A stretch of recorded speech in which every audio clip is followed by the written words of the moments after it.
Olá! O perfil de hoje vai contar a história do escritor, farmacêutico, sanitarista, industrial e professor Rodolfo Teófilo.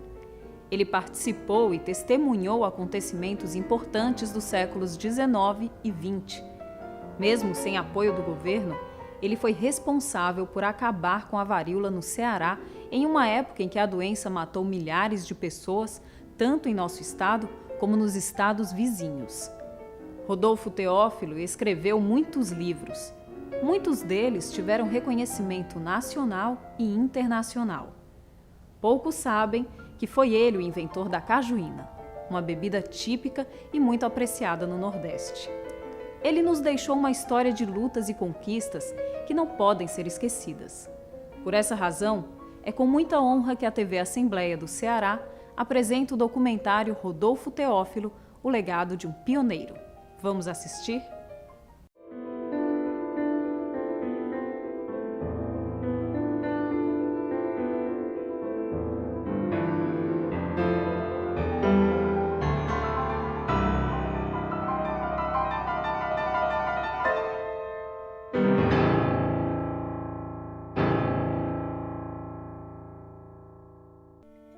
Eram 6 horas da manhã quando saí a cavalo do Boulevard do Visconde de Cauípe para o bairro do Matadouro, litoral oeste de Fortaleza.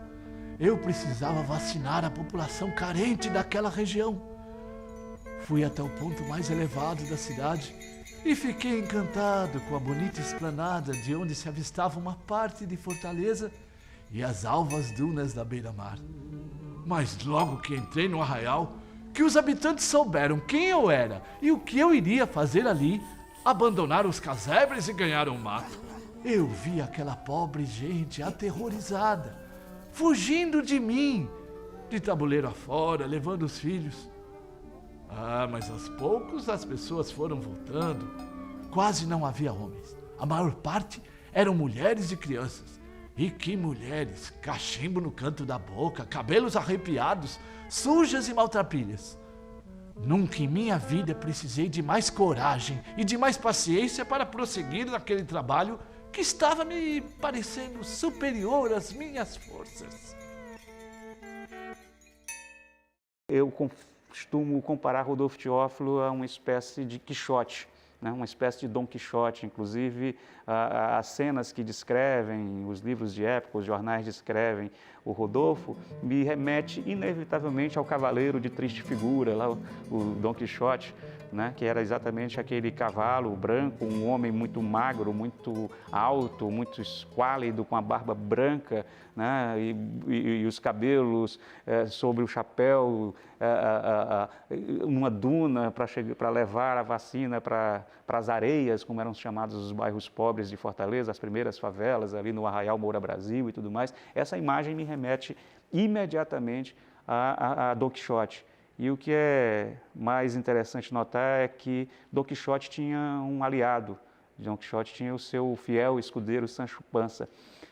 Nem isso Rodolfo Teófilo tinha, né, a favor dele. E mesmo assim, mesmo sem um escudeiro, né, ele levou à frente a sua cruzada. Ele encontrou uma forma de convencer as pessoas, né, a se vacinar. Ele inventava histórias com uma certa magia, né? Dizia, por exemplo, que um santo, um São Jenner, na verdade, era o descobridor da vacina. Eles diziam que um eremita chamado São Jenner morava numa caverna e um dia descobriu, né, teve uma visão divina e um anjo teria dito a ele que se ele pegasse um espinho de laranjeira, né, e espetasse na teta de uma vaca doente e depois espetasse esse mesmo espinho nas pessoas, essas pessoas não pegariam a varíola. Então ele inventava essas formas meio poéticas, meio apelando por espírito místico, religioso das pessoas, e elas acabavam se deixando, né, vacinar.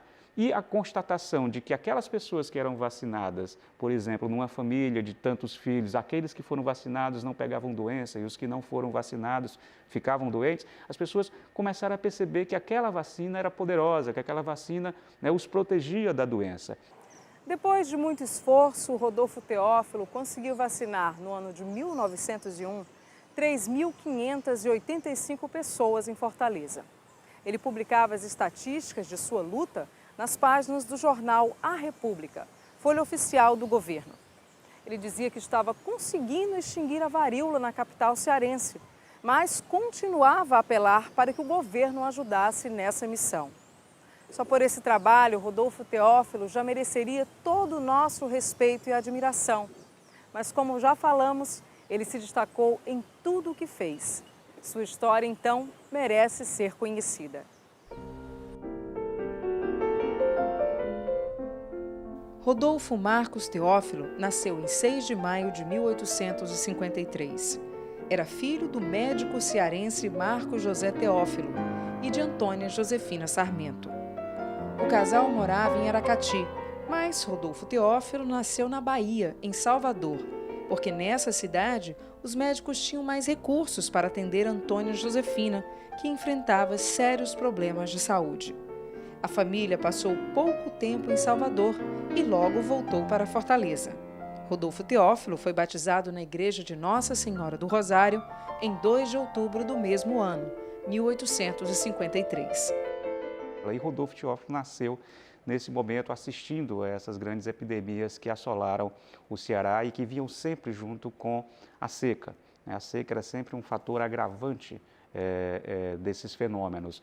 E naquele momento, ainda com a ciência engatinhando, as pessoas atribuíam essas doenças ou ao castigo divino ou à fúria dos céus, né? E o pai do Rodolfo tinha consciência de que aquilo não era um castigo enviado por Deus, mas era uma contingência de uma terra sem salubridade. O Rodolfo, então, quando muito pequeno, quando menino, a família toda cai de cama, fica todo mundo atacado pelo cólera e ele é o único que não foi contagiado e mais tarde ele próprio iria atribuir isso ao fato dele ter uma acidez no estômago muito forte, o que fazia com que o vibrião colérico não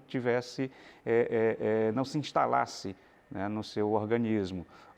Essa acidez, inclusive, vai ser um dos grandes problemas de saúde do Rodolfo o resto da vida. Ele sempre vai ter essa dispepsia, uma coisa que vai atormentá-lo. Então, naquele instante, ele, como o único da família que não foi contagiado, cuidou, né, de toda a família, cuidou do pai, cuidou da mãe, cuidou dos irmãos, e ali, vamos dizer assim, foi a primeira experiência de Rodolfo, né, no combate a uma enfermidade. Antônia Josefina, mãe de Rodolfo Teófilo, teve ainda 2 filhas, Flora e Florisbela. Ela morreu em Baturité em 1857. Com a morte de Antônia Josefina, Marcos José se casa com Ana Guilhermina Sarmento, irmã de sua esposa. Da segunda união vieram mais 3 filhos, Afonso, Júlia e Laura. O pai de Rodolfo Teófilo morreu em 15 de dezembro de 1864, de Beriberi. Nessa época, a família já morava em Pacatuba. O pai dele era um médico, então ele já tinha esse exemplo paterno, né, uma pessoa que ele reverenciava, que tinha o pai como uma grande referência de vida. Né? Então, talvez aí possa ter, né, um início desse despertar do Rodolfo para a questão da saúde pública. Com o apoio do padrinho José Antônio da Costa e Silva, em 1865, Rodolfo Teófilo vai estudar no Ateneu Cearense, primeiro colégio de ensino primário e secundário de Fortaleza, que ficava na Praça da Feira Nova, hoje Praça do Ferreira. O colégio funcionava em regime de internato e externato e era considerado avançado para a educação da época. Em 1867, o padrinho não poderia mais pagar, aliás, não queria mais pagar os estudos do Rodolfo Teófilo, então ele se viu na necessidade de trabalhar. Como ele era um dos melhores alunos, ele ficou exatamente pegando aulas e à noite dava essas aulas para poder se manter, porque ele via que a libertação dele seria através dos estudos. Então, em 1868, ele vai trabalhar como caixeiro, certo? Então, nesse trabalho, ele passava o dia trabalhando e à noite ele continuava com suas aulas. E só que o que acontecia? O patrão dele não gostava, porque ele disse que não queria um empregado doutor. Uma vez ele foi ler uma poesia e o patrão dele reclamou. Porque disse, não, eu não quero funcionário poeta, não quero funcionário culto. Então, o Rodolfo Teófilo percebeu que para ele não ter aquela vida de escravo branco, como ele dizia que era um escravo branco, ele teria que se dedicar aos estudos. Naqueles tempos difíceis, quando eu trabalhava no comércio do Barão de Aratanha, me apaixonei pela primeira vez. eu me encantei com a beleza da filha do presidente da província, o Dr. Diogo Cavalcante de Albuquerque. Quando eu vi aquela jovem, na época ela tinha chegado da corte, foi amor à primeira vista. Para minha surpresa, ela passou a frequentar os bailes no casarão dos Albano. Sempre que eu a via, eu me lembrava de alguns versos de Casimiro de Abreu, o meu poeta preferido. Mas quando eu percebi que aquela linda moça nada queria comigo, eu fiquei muito decepcionado, tão triste, que adoeci. Para me recuperar, só tinha um jeito: voltar para os cuidados de minha tia Guilhermina, que ainda morava com os meus irmãos, em Pacatuba. Como o clima da região me fez bem, logo eu me recuperei. E foi lá, em Pacatuba, que conheci meu verdadeiro amor, Raimunda Cabral, a Raimundinha, minha futura esposa. Na época, eu a chamei de Dulcineia. Rodolfo Teófilo voltou para Fortaleza e continuou o seu trabalho de caixeiro no comércio do Barão de Aratanha. Mas seu sonho era ser médico como o pai. O problema é que o curso era longo e muito caro. Por isso, ele optou pelo curso de farmácia. Em 1871, Rodolfo Teófilo foi estudar na mais antiga e tradicional Faculdade de Medicina da Bahia. Na época, uma das melhores instituições de ensino do Brasil.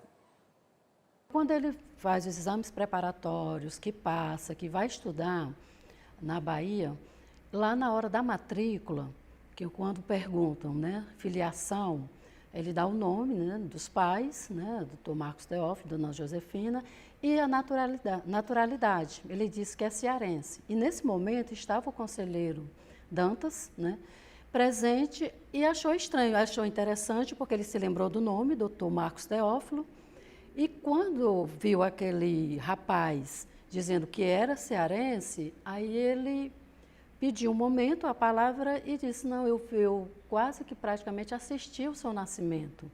Você não é cearense, você nasceu aqui na Bahia. Então foi aí que o Rodolfo Teófilo soube que na realidade ele era baiano. Mas ele sempre pensou que fosse cearense, né? Mas mesmo assim ele autorizou, até no livro dele, Secas de 1915, que colocasse que ele era cearense, né? Que ele dizia que era cearense como ninguém seria mais do que ele. E ele acrescentava assim: sou cearense porque quero. Rodolfo Teófilo formou-se na Bahia e veio morar em Pacatuba. Mas o lugar era pequeno demais para os seus projetos e ele então decidiu mudar-se para Fortaleza. Na capital cearense, Rodolfo abriu uma farmácia na Rua da Palma, hoje Major Facundo. Isso aconteceu no ano de 1871, época em que Fortaleza vivia em festa. Os jornais anunciavam novos hábitos e novas maneiras de as pessoas se vestirem. A vida dele era mais entregue às pesquisas dele, às leituras, então ele se dedicava mais à sua profissão de farmacêutico, observando como é que se diz, as aulas dele, que ele ministrava as aulas, né, lá no liceu. E, sim, e por não gostar muito dessa vida agitada de Fortaleza, ele se isolava muito e às vezes não era compreendido. Era considerado uma pessoa não sociável e na realidade não, ele sabia dos problemas sociais, tanto que ele demonstrava esses problemas sociais em suas obras literárias, né? Fazia suas denúncias, mas ele sempre colocava de que a bebida, o álcool, ele trazia mazelas para a sociedade, principalmente a questão social. No ano de 1877, não choveu no Ceará. Chegou o 19 de março e nenhuma gota d'água caiu do céu. As pessoas, desesperadas pela fome, foram para Fortaleza. Dos 130 mil habitantes da cidade, pelo menos 110 mil eram retirantes. Os abarracamentos, os galpões, as praças não conseguiam mais abrigar tanta gente. Foi nessa época que a varíola surgiu com força total. Em pouco tempo, a doença começou a vitimar os flagelados, abrigados em Fortaleza. Os primeiros casos confirmados surgiram em Pacatuba. A informação é de que a varíola entrou no Ceará pelo porto de Aracati, que recebia diariamente muita gente que fugia da epidemia no Rio Grande do Norte. Em pouco tempo, a doença se alastrou pelos subúrbios e esgotou a capacidade de atendimento dos lazaretos. E novos casos apareciam entre os flagelados que tentavam fugir da fome e da seca.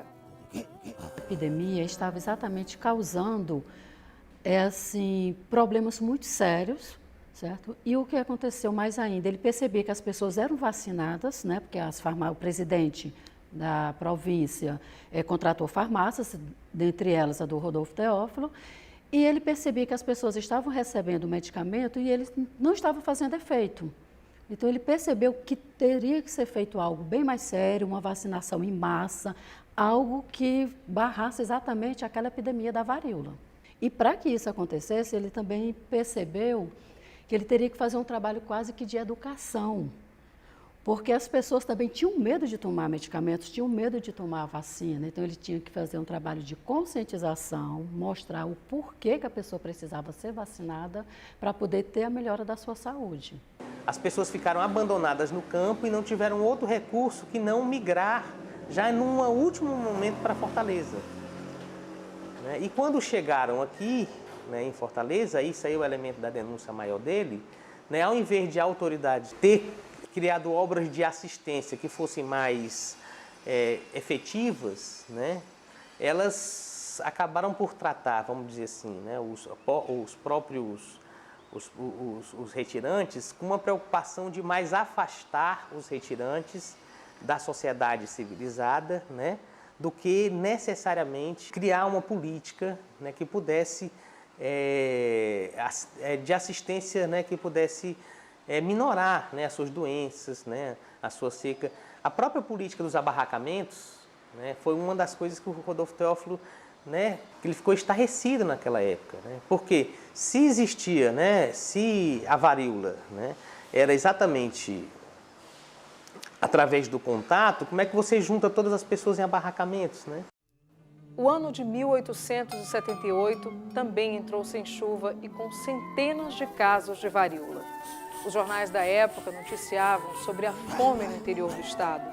Em Fortaleza, a média de mortos subia para 500 por dia. O cemitério da Lagoa Funda não parava de receber corpos que eram enterrados um por sobre os outros. Em 10 de dezembro de 1878, o cemitério chegou a receber 1.004 cadáveres. Nunca se tinha visto morrer tanta gente em um só dia. Muitos acharam que era o dia do juízo final ou o dia dos 1000 mortos. Um homem que tomou para si a tarefa de erradicar aquela doença que estava matando a cidade, uma doença democrática no sentido até irônico da palavra, porque ela atingia dos mais pobres, até a mulher do governador da época também foi contagiada, ou seja, era uma doença que não encontrava distinção de classes sociais. Logicamente, ela atingia mais as pessoas mais pobres, porque as condições sanitárias de vida dessas pessoas eram mais precárias. Mas o Rodolfo toma para si o desafio de erradicar a varíola como uma verdadeira cruzada pessoal. No ano de 1879, choveu bem no Ceará e não houve epidemia de varíola. As notícias naquele momento eram boas. Rodolfo Teófilo e Raimundinha Cabral, então, se casaram no dia 24 de maio de 1879, na Igreja Matriz de Nossa Senhora do Patrocínio. Uma cerimônia simples, sem luxo, como Rodolfo desejava. E a dona Raimundinha teve uma importância muito grande na vida dele, Eles moravam na Boulevard Visconde de Cauípe, que hoje é a Avenida da Universidade. Era um ponto de encontro da intelectualidade cearense. Então, com certeza, ela, além de circular e de cuidar das questões domésticas, era uma mulher muito inteligente, que contribuiu para a produção intelectual dele. No entanto, como não era de bom tom, como as mulheres não ousavam publicar, ela ficou um pouco na sombra. No início da década de 80 do século XIX, a luta passou a ser pela libertação dos escravos no Ceará. Rodolfo Teófilo participou ativamente da campanha abolicionista, ao lado de grandes nomes como João Cordeiro e Maria Tomásia. Em janeiro de 1883, Acarape, hoje Redenção, tornou-se a primeira cidade brasileira a libertar seus escravos. Pouco tempo depois, chegou a vez de Pacatuba, em 2 de fevereiro do mesmo ano. Em 25 de março de 1884, o Ceará é a primeira província brasileira a libertar seus cativos. Não fui um general, apenas um simples soldado. Só entrei em combate em Pacatuba, contra o baluarte do centro da legalidade. Foi uma loucura, um mês de luta. Eu e minha mulher, tão abolicionista quanto eu. Fomos para Pacatuba, abandonando nossos interesses em Fortaleza. E ali ficamos, até a vitória. Rodolfo Teófilo estava à frente dessa luta. Tanto que, por isso, ele foi receber uma comenda do imperador Dom Pedro II, no mesmo ano, nomeando-o oficial da Ordem da Rosa, por serviços prestados à humanidade. Em 1883, Rodolfo Teófilo comprou um sítio em Pajuçara chamado Alto da Bonança. Um lugar bucólico, de clima ameno, onde a família cultivava milho, feijão e café. Rodolfo gostou do lugar. Ele passava longas temporadas no Alto da Bonança e aproveitava esse tempo para ler e escrever seus textos.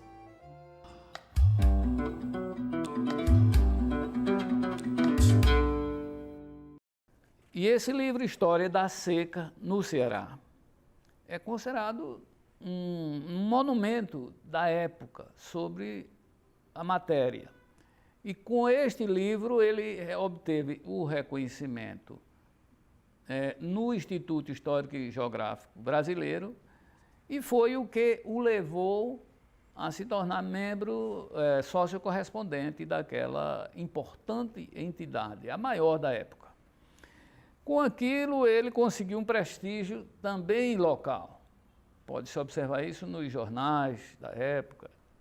De um modo geral, esse livro dá uma introdução a todos esses outros que vieram posteriormente.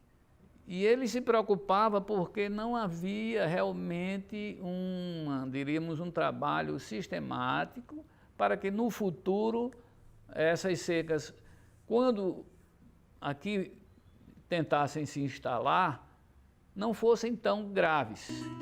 Rodolfo Teófilo levou sua irmã, Florisbela, para o sítio Alto da Bonança. Ela estava grávida e era solteira. Nesse sítio, em Pajuçara, nasceu Raul, filho de Florisbela.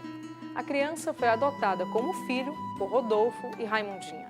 Porque naquela época também acontecia o seguinte, a moça engravidasse, então eles pegavam a moça, iam para um sítio, iam para um local distante. E depois de um bom tempo, voltava a moça para a cidade como se nada tivesse acontecido e ela continuava a sua vida normal, como se fosse uma moça solteira, uma moça casadoira, né, digamos assim. O Raul Teófilo é sobrinho, né, é o filho da Florisbela, só que o Rodolfo Teófilo criou como se fosse filho.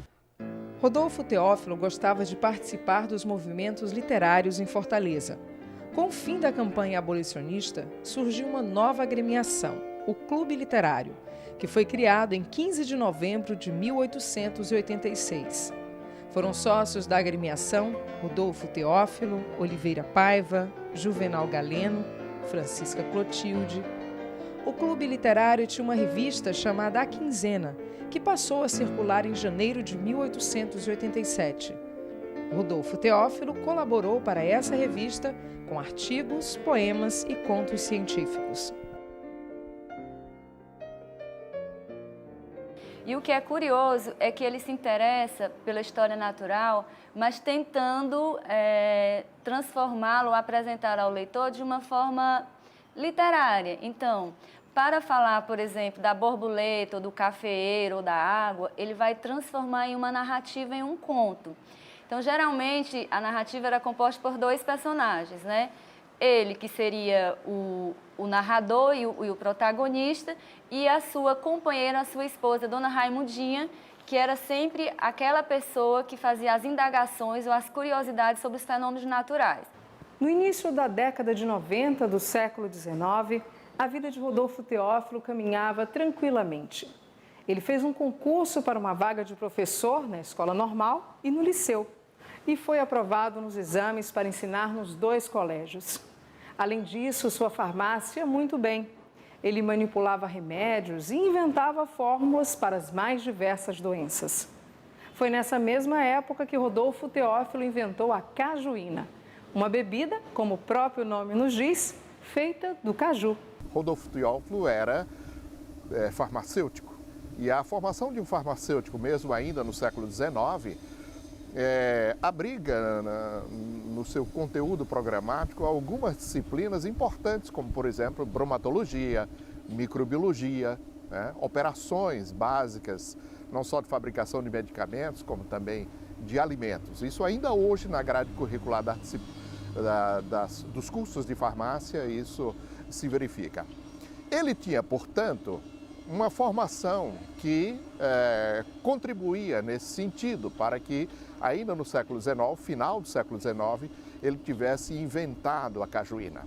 Alguns biógrafos mencionam que essa ideia de Rodolfo Teófilo via a propósito de uma antipatia que ele tinha pelo elevado consumo de bebida alcoólica. E quando o Rodolfo Teófilo começou a ser perseguido pelas autoridades sanitárias do Estado, por causa exatamente da sua cruzada contra a varíola, né, ao vacinar as pessoas gratuitamente, ele fazia uma espécie de denúncia também da omissão estatal, da omissão do governo da época, da oligarquia Accioli, em relação à saúde da população. Então, naquele momento, a cajuína virou alvo também dos adversários do Rodolfo Teófilo. O Meton de Alencar, que era o intendente da saúde da época, o equivalente hoje ao secretário de saúde, começou a fazer propaganda nos jornais oficiais, na verdade uma contra-propaganda nos jornais oficiais, dizendo que a cajuína era uma bebida que produzia efeitos colaterais, era deletéria à saúde e tudo mais, tudo dentro dessa cruzada da oligarquia Accioli para desmoralizar e fragilizar Rodolfo Teófilo, não só no aspecto moral, mas também no aspecto econômico, no aspecto financeiro. Em 1890, Rodolfo Teófilo publicou seu primeiro romance, A Fome.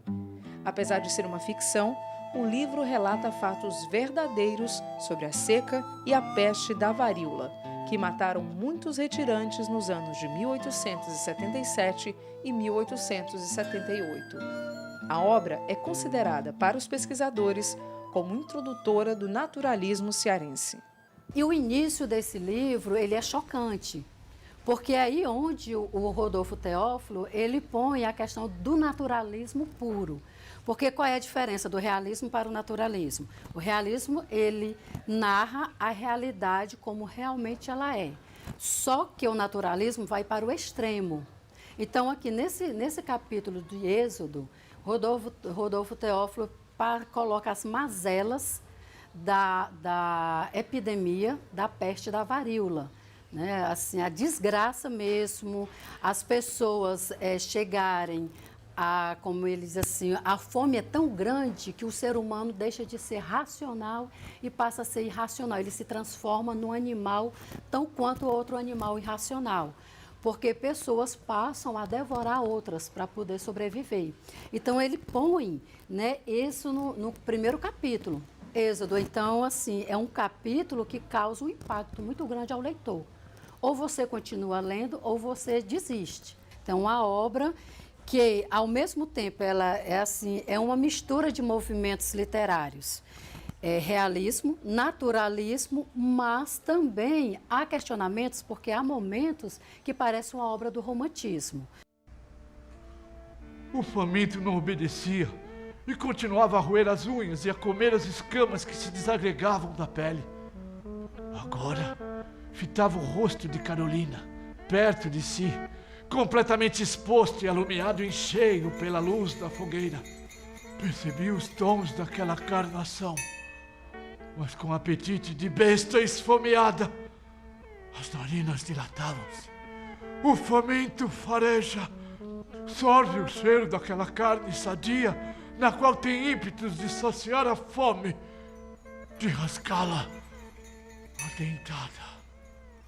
Além do determinismo, há a crueza das cenas, porque você não vê num romance romântico. No romance romântico, o cidadão toma um veneno e cai duro como uma massa, só isso. você não vê convulsão, você não vê nada. E no romance naturalista, ele faz questão de mostrar a chaga aberta. Quando o Freitas, que é o personagem, chega numa casa abandonada, encontra uma rede balançando e ele descobre um monte de morcegos chupando o sangue de uma criancinha. Isso é uma cena pavorosa e alguém vai dizer, puxa vida, esse cara inventou isso. Acontece, porém, que neste livro, desculpa eu citar a mim mesmo, neste livro publicado pelo Dr. Martins em 1985, eu tenho um trabalho, Rodolfo Teófilo e o Amor à Verdade.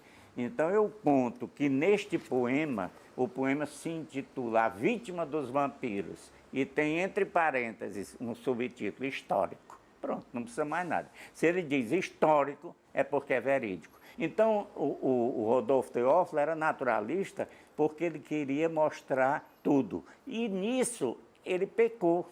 Pecou por quê? Adolfo Caminha, numa revista que ele fundou aqui em 1891, né, ele fez um artigo contra o Rodolfo Teófilo, diz o Rodolfo Teófilo que sem assinatura, então ele diz que Rodolfo Teófilo fez um romance mal escrito, sem estilo, que José de Alencar, a Luísa Azevedo e Guerra Junqueiro faziam uma coisa com mais verdade. E o Rodolfo ficou furioso e furibundo. Tanto que ele diz assim, de todas as injustiças que o senhor Caminha fez à fome, a que mais me doeu foi a falta de verdade nas cenas que descrevo. O que acontece aí, agora vamos falar de teoria literária. Os dois tinham razão. Adolfo Caminha tinha razão porque ninguém pode por tudo que encontra numa obra. A literariedade manda que se dose um pouco. Então ele botou tanta desgraça ali que pareceu inverossímil. A verdade é essa. Aí o Rodolfo Teófilo respondeu pelas páginas do Pão, quando o Adolfo ainda era vivo. O Pão era o periódico escrito pelos participantes da Padaria Espiritual, uma agremiação literária fundada em 30 de maio de 1892. A Padaria Espiritual nasceu no Café Java, famoso quiosque da Praça do Ferreira. Rodolfo Teófilo participou da segunda fase da padaria. Ele entrou em 1896 a convite do escritor Antônio Sales. Em 20 de dezembro de 1898, aconteceu na casa de Rodolfo Teófilo a última sessão da Padaria Espiritual. Este livro conta a história de um cangaceiro, né? De um cangaceiro que existiu realmente. Ele se chamava Jesuíno Alves de Melo Calado. Mas no romance de Rodolfo Teófilo, porque você sabe que o ficcionista tem a liberdade de mudar nome, de mudar lugar, de mudar época. E ele inventou um Soares que só ele usa. E nesse meu livro, pela primeira vez na minha vida inteira, esse é o 27º livro que eu publico, a primeira vez que eu trato de história propriamente dita. Então, o Jesuíno Brilhante foi um cangaceiro, e isso aí, quanto a isso, não há dúvida, ele é chamado, o Câmara Cascudo chamava o cangaceiro gentilhomem. Ele nunca permitiu que um dos seus cangaceiros matasse ou estuprasse. Matar só como defesa e só os inimigos. E isso ele matava mesmo. Agora, o pessoal, eu comento aqui, até o meu amigo Márcio Moisés andou aqui dizendo que o negócio é meio, tipo um Robin Hood, como se fosse mentira. Não. Ele, na seca de 77, roubava os víveres que ele sabia que o Império mandava, mas não ia ser distribuído pelo povo, ia ser para os coronéis ganharem dinheiro, e ele entregava para o povo. Essa personagem Paruara era exatamente aquele figura, né, que aparecia no sertão cheio de ouro, né, colar, mostrando riqueza, né, querendo convencer o pobre, já miserável, a migrar para a Amazônia. Então ele diz, como se ele dissesse, não vá para a Amazônia. Né? Quer dizer, o romance quer exatamente fazer uma campanha, uma denúncia, não vá para a Amazônia, porque a Amazônia não é melhor do que aqui. Além do escritor que foi, além desse vulto enorme como um pioneiro da saúde pública, Rodolfo Teófilo essencialmente, tinha um espírito essencialmente combativo e, portanto, um espírito, vamos dizer assim, de político, com P maiúsculo, não da pequena política, não da política partidária, mas ele tinha um senso político muito aguçado. E, como observador, né, assistiu a uma série de transformações, né, pelas quais o Ceará, Fortaleza e o Brasil e o mundo estavam vivendo naquele instante. Ele acompanhou, por exemplo, né, a abolição dos escravos, a proclamação da República, a ascensão e a queda da oligarquia Ascioli, a chegada de Franco Rabelo ao poder, a sedição de Juazeiro, comandada pelos devotos de Padre Cícero. Então ele acompanhou tudo isso como mais do que um observador, mais do que uma testemunha ocular. Ele acompanhou tudo isso como um cronista desse momento. Ele era também um historiador, um historiógrafo, porque ele escreveu obras importantíssimas e que até hoje são obras de referência para qualquer pessoa que queira estudar qualquer um desses assuntos. O ano de 1900 foi marcado por uma forte seca no Ceará. Os flagelados voltaram novamente para Fortaleza. Eles ficavam nos subúrbios e se espalhavam pelas praças do centro da cidade. Foi nessa época que a varíola voltou de uma forma terrível. Em poucos dias, o lazareto da Lagoa Funda estava lotado de doentes. Muitos agonizavam a céu aberto. O governo local, impotente, não conseguiu impedir a proliferação da varíola. Rodolfo Teófilo, que estava em Salvador de férias, resolveu voltar para casa mais cedo. Ele sentiu que precisava fazer alguma coisa pelo seu povo. Com a chegada do Rodolfo Teófilo aqui, ele percebeu que o quadro, né, o cenário da doença estava bem maior, né, o problema era bem maior do que ele pensava quando ele estava lá em Salvador. Quando ele chegou aqui, ele viu que a situação estava grave. Quando ele começou a visitar os moradores, acampamentos, né, ele percebeu que os cidadãos, os moradores estavam vivendo como bichos. A doença estava se alastrando mesmo, então ele teria que tomar uma atitude muito rápida e uma atitude que chegasse a toda a população. Então teria que ser uma vacinação em massa, né? Então não poderia ser vacinação aos poucos, não, teria que ser mesmo, o governo teria que fazer isso, uma vacinação em massa. Muitos amigos meus acharam meu projeto maluco e me aconselhavam a abandonar a ideia. Eles não acreditavam que eu conseguisse fabricar vacina em uma terra tão quente como Fortaleza. Nem o presidente do estado, Dr. Pedro Borges, e nem o inspetor de higiene, Dr. José Pinto Nogueira, se animaram.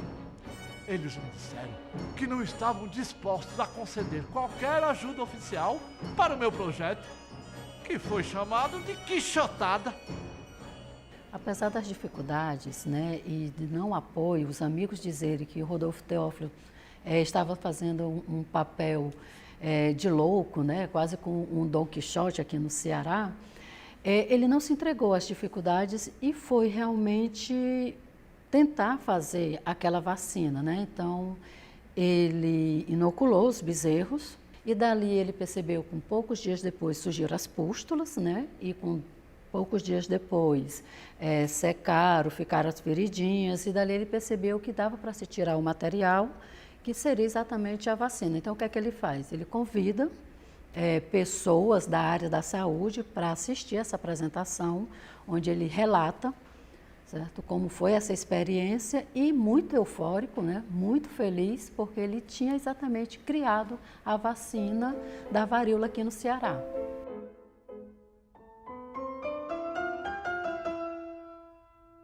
A vacina para a varíola foi descoberta por um médico inglês, o Steve Jenner, que ele observou que as pessoas que tiravam leite das vacas, que tinham umas lesões que a gente chama de pústula, ou como é que chama, popularmente conhecido de papoca, ou pareciam umas Maria Pretas, aquelas que são lesões bolhosas que tinham pus, eles viram que as pessoas que se contaminavam com aquele pus das vacas, elas não pegavam a varíola, que era uma doença que matava muita gente naquela época, na Europa. E aí ele pegou esse material, estudou e começou a inocular em algumas outras pessoas, né, que não tinham contato com as vacas, mas passaram a ser inoculados por essa pústula, esse material das vacas. E aí ele começou a ver que isso protegia os indivíduos. Naquela época, muitas pessoas importantes, inclusive até da família real inglesa, tinham morrido. E aí essas pessoas, uma pessoa da família real se sujeitou à vacinação, houve uma proteção e aí se começou a fazer a produção disso daí, né? Posteriormente o Instituto Pasteur começou a fazer isso também, que era na época era o grande instituto do mundo de fabricação de vacinas, e começou a se fazer a vacinação em vários países do mundo, né? A Alemanha, a Inglaterra. Naquela época, a vacina do Rodolfo Teófilo, né, que ele inclusive fez um instituto aqui no Ceará de vacinação, porque ele era farmacêutico, né? Ele fez com recursos próprios, né? Ele não foi nem com ajuda financeira. E naquela época ele mandou a vacina para ser testada em Biomanguinhos, né? E viu que a vacina era eficaz, né? E o que se falava anteriormente, que se atribuía que a vacina matava, que induzia doença, transmitia outras doenças e tal, era mais uma briga política do que realmente científica de eficácia de vacina. Em janeiro de 1901, um anúncio no jornal A República informava que o farmacêutico Rodolfo Teófilo vacinava gratuitamente contra a varíola em sua casa na rua Visconde de Cauípe, número 4, todos os dias de 1 às 4 da tarde. Deu resultado. Só em janeiro, 45 pessoas atenderam ao anúncio. Nos meses seguintes, o número começou a crescer. O próprio presidente do estado, Pedro Borges, compareceu para se vacinar. Rodolfo ficou muito contente. Uma prova de que o governo reconheceu o seu trabalho. Em 4 meses de trabalho, eu consegui vacinar mais de 1.200 pessoas. Mas eu percebi que todo esse meu esforço seria inútil. As pessoas que mais precisavam eram as das areias, que era a população mais pobre da capital. O que adiantava eu vacinar a elite se a varíola continuava a fazer vítimas nos subúrbios de Fortaleza? Foi por isso que eu precisei ir até as areias para convencer aquele povo a se vacinar. Eu não descansaria enquanto não erradicasse completamente a varíola de nossa região. Para isso, eu precisava vacinar o Ceará inteiro, mesmo sem apoio do governo. Essa ideia do Rodolfo Teófilo foi considerada estapafúrdia, né? Mas ele conseguiu. Como foi que ele fez? Ele fez circular para o interior do Ceará cartas aos médicos, aos farmacêuticos, aos padres, vigários da comunidade, dando todas as informações, era um manual de instrução, cartilhas, e acrescentou dizendo que ele iria entrar com os recursos financeiros, né? Então, o que ele precisava era exatamente deste apoio para que essa vacinação em massa também acontecesse no interior, não só na capital, né? Foi assim que o Rodolfo Teófilo criou a Liga Cearense, né, contra a varíola, com o apoio da dona Raimundinha. Então, vinham os pedidos do interior, dona Raimundinha, juntamente com o Rodolfo Teófilo, organizavam todo o material e esse material ia exatamente às comunidades do interior do Ceará. Então, no ano de 1902, não consta na estatística do Ceará nenhum caso de varíola. Certo? Então, em 1902, Rodolfo Teófilo conseguiu vacinar 1.940 pessoas na capital. E no interior do Ceará não se teve nenhuma notícia de casos de pessoas doentes com a varíola. Rodolfo Teófilo continuou durante todo o ano de 1903 fazendo o seu trabalho. Ele percorria ruas e casas de Fortaleza para vacinar a população da cidade. Tudo o que ele mais queria era dizimar todos os focos da varíola. Mas em novembro do mesmo ano, o jornal O Tempo, um novo pasquim que era redigido por membros do partido do governo, tentou desmoralizar o trabalho do farmacêutico. Foi publicado em uma das edições que a morte de uma criança da cidade tinha sido causada pela vacina de Rodolfo Teófilo. E não ficou somente nessa notícia. O mesmo jornal passou a divulgar matérias inverídicas sobre o vacinogênio de Rodolfo Teófilo. Ao fazer isso, ao pôr em prática essa campanha de vacinação, de certa forma, o Rodolfo estava denunciando o descaso e a omissão do poder público da época, que achou que aquele gesto do Rodolfo, na verdade, era um gesto subversivo, ou seja, ele estava sem a estrutura legal do poder, promovendo uma campanha de vacinação. Resultado, ele passa a ser terrivelmente perseguido pelas autoridades da época. E tentaram abater a moral do Rodolfo Teófilo a todo instante. No primeiro momento, ele, que era professor de liceu, é transferido de uma cadeira, da disciplina que ele dava, né, era a disciplina de História Natural, ele foi transferido para uma cadeira de latim, para uma disciplina de latim. E ele sabia que, como ele não era professor de latim, estavam apenas querendo pressioná-lo a largar o emprego de professor. E ele largou o emprego de professor, pediu demissão do cargo, né, de professor de escola pública e continuou vivendo da sua farmácia, né, e da sua fabriqueta de cajuína. Nos anos seguintes, a Folha Oficial do Governo, a República, continuou criticando o vacinogênio de Rodolfo Teófilo. Em 11 de março de 1905, o editorial desse jornal acusou Rodolfo de provocar a morte de uma outra criança que contraiu o germe da meningite, depois de ela ter sido vacinada contra a varíola. Rodolfo entendeu a provocação como uma resposta do governo ao seu último relatório mensal, que denunciava a negligência das autoridades sanitárias que ainda permitiam a chegada de doentes por navios de passagem em Fortaleza. Os doentes eram transportados para isolamentos improvisados em redes. Mesmo diante da ineficácia do governo em combater a varíola, Rodolfo Teófilo continuava a vacinar e revacinar nos lugares mais insalubres. O governo, muito maldosamente, espalhou que o pessoal fazia era morrer, porque não é possível que não acontecesse de alguém tomar vacina e se sentir mal ou então morrer. Mas isso era um caso isolado, eles faziam disso generalidade. A história da criança que morreu de meningite após tomar a vacina se espalhou e as comissões criadas por Rodolfo foram extintas. O inspetor de higiene do governo de Nogueira Scioli, Dr. Meton de Alencar, enviou uma circular a todos os delegados de higiene do interior, pedindo-lhes opinião a respeito dos perigos da vacina fabricada por Rodolfo Teófilo. Isso contribuiu para acabar com a Liga Cearense contra a varíola. Ele começa a negociar a vacina que ele fabricava para outros estados, enquanto ele era combatido no Ceará por fabricar a vacina para vacinar os cearenses de graça, ele conseguia manter-se financeiramente vendendo, exportando essa vacina para outros estados, porque essa vacina tinha inclusive um selo, vamos dizer assim, de qualidade, um atestado de qualidade, fornecido pelo Instituto Manguinhos do Rio de Janeiro, né, dirigido por Oswaldo Cruz, que fez um laudo dizendo que a vacina produzida no Ceará por Rodolfo Teófilo era de altíssima qualidade. Eles até se impressionaram com a qualidade daquilo, uma vez que era uma produção quase artesanal e numa cidade quente, de clima quente, o que desfavorecia a própria manutenção e a própria durabilidade e a própria validade desse medicamento. Então, eles ficaram impressionados, deram um visto, né, um laudo de aprovação, o que fez com que o Rodolfo ganhasse consistência, ganhasse moral, ganhasse autoridade para poder exportar isso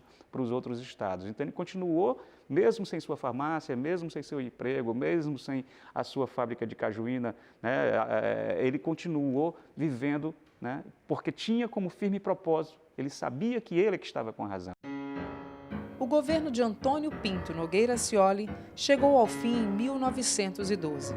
Finalmente, seu longo poder foi questionado pela maioria da população de Fortaleza. Rodolfo Teófilo, que foi tão perseguido por tantos anos, assistiu à queda de Scioli.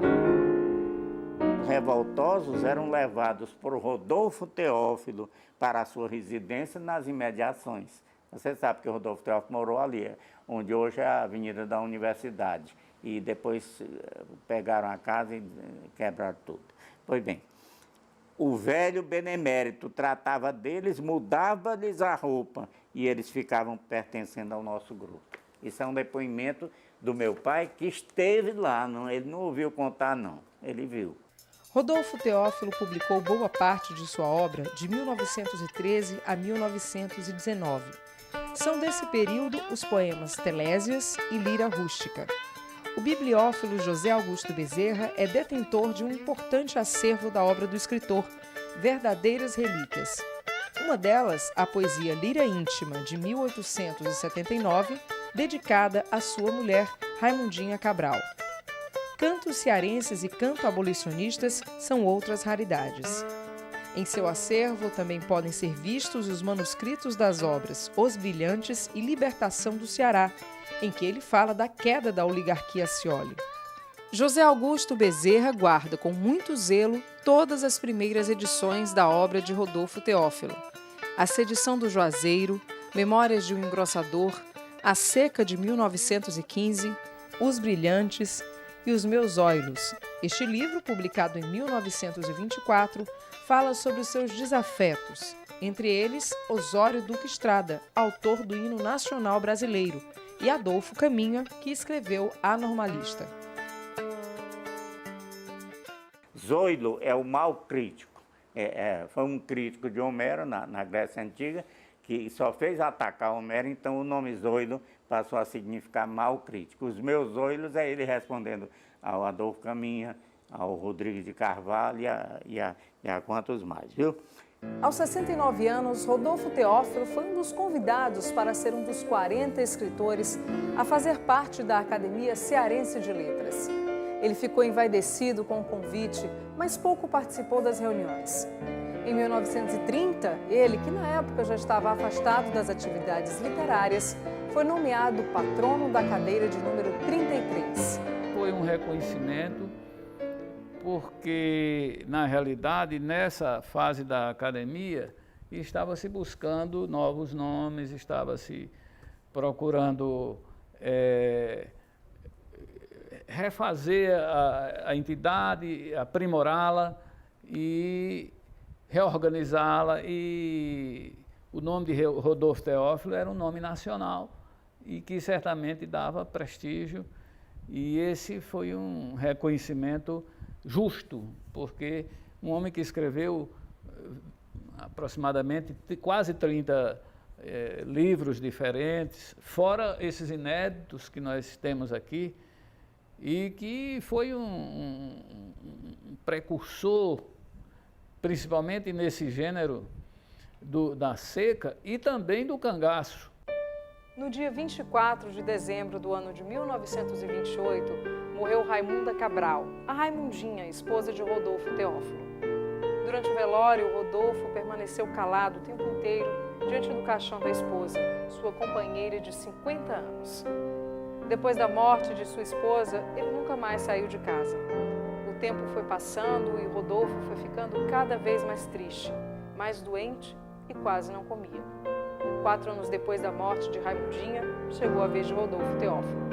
No dia 2 de julho de 1932, Fortaleza recebeu a triste notícia. O farmacêutico, escritor e sanitarista Rodolfo Teófilo, que tanto trabalhou pelo seu povo, tinha morrido. Meu pai, Paulo Teófilo, contava que nos últimos minutos de vida do Rodolfo, o médico estava injetando soro. Foi ajeitá-lo na cama, com o travesseiro. Aí ele pediu, não, deixa o Paulo fazer, que ele faz melhor. Uns poucos minutos depois, notaram a morte do Rodolfo. Aí foi um momento de muita emoção. Meu pai começou a chorar e foi amparado pela minha tia Flores Bela. Rodolfo Teófilo recebeu importantes homenagens durante a sua vida. Dom Pedro II concedeu-lhe a comenda do Oficialato da Rosa pelos serviços prestados em favor da abolição da escravatura no Ceará, em 1884. Ele também conquistou uma medalha de ouro pela qualidade da cajuína que fabricou durante a Exposição Nacional do Rio de Janeiro, em 1908. Seus livros, História da Seca do Ceará, A Fome e o Paruara, tiveram reconhecimento de escritores nacionais e internacionais. Eu considero que Rodolfo Teófilo tem sido pouco estudado. Ele precisa ser analisado melhor no conjunto da sua obra. E, na realidade, ele foi um homem à frente também do seu tempo. Um homem que veio da humildade e, pelos seus próprios méritos, alçou-se à esfera nacional em termos de literatura. E eu considero o Rodolfo Teófilo um dos grandes, diríamos, criadores, um dos grandes inovadores em várias áreas literárias. E também considero um homem apaixonado pelo Ceará. O perfil de hoje contou a história de um grande brasileiro, baiano de nascimento, mas cearense de coração. Rodolfo Teófilo, seu nome está escrito na história do Ceará. Se você quer assistir mais uma vez a este e outros documentários produzidos pela TV Assembleia, é só acessar o nosso canal no YouTube, youtube.com/TV Assembleia Ceará. Para conversar com a gente sobre nosso programa, envie um e-mail para perfil@l.ce.gov.br ou ligue para 3277-3787. Até o nosso próximo encontro.